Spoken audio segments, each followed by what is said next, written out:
നമുക്ക് ഒരു തട്ടിക്കൂട്ട് തക്കാളി ചോറ് ഉണ്ടാക്കിയാലോ? അതിനായിട്ട് കുറച്ച് എണ്ണ ഒഴിക്കാം. എണ്ണ ചൂടാവുമ്പോഴേ കുറച്ച് കടുക് കൂടി അങ്ങ് ഇടാം.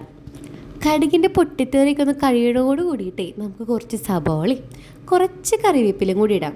ഇവനൊന്ന് വാടി വരുമ്പോഴേക്കും നമുക്ക് പൊടികൾ ഇട്ടാലോ? തുടക്കം തന്നെ ലേശുപ്പാവാം.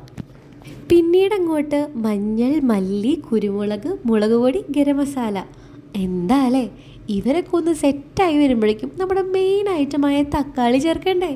അയ്യോ, ജിഞ്ചർ ഗാർലിക് പേസ്റ്റ് ആദ്യമേ ചേർക്കാൻ ഞാൻ മറന്നുപോയി. കുഴപ്പമില്ല, ഇപ്പം ശരിയാക്കി തരാം. ഇവനാണ് നമ്മുടെ ഇന്നത്തെ താരം, തക്കാളി. തക്കാളി കണ്ട് പിന്നെ എന്തുടെ തക്കാളി ചോറില്ലേ? കുറച്ച് വെള്ളം ഒഴിച്ച് തക്കാളി ഒന്ന് വാടി വരുമ്പോഴേക്കേ നമുക്ക് ചോറ് ചേർക്കാം. അങ്ങനെ തക്കാളിയും ചോറ് കൂടിയിട്ട് ഒരു 2 മിനിറ്റ് ഒന്ന് മിണ്ടിയും പറഞ്ഞിരിക്കട്ടേന്നേ. എന്നിട്ട് നമുക്ക് നോക്കാം എന്തുട്ട അവസ്ഥ എന്ന്.